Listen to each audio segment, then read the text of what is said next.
فقد نصحناهم كثيرا، قلنا لهم: لا تلعبوا بالنار مع الجيش، لا تختبروا قدرات وصبر الجيش، ولا تستفزوا رجال الجيش.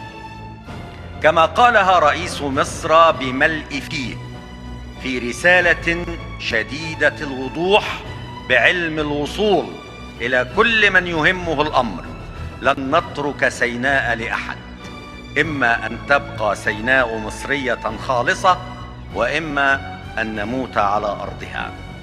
هل قالها الرئيس برؤية شخصية؟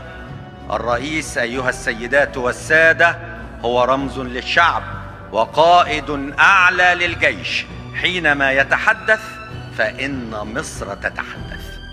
لكن للأسف يا سيادة الرئيس لم يفهموا الرسالة ولم يستمعوا إلى النصيحة.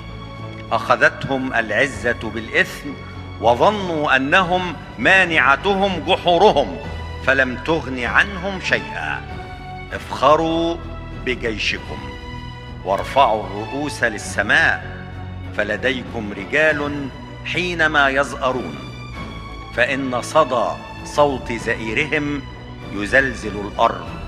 رجال لا يهابون الموت، لأنهم يدركون أن في موتهم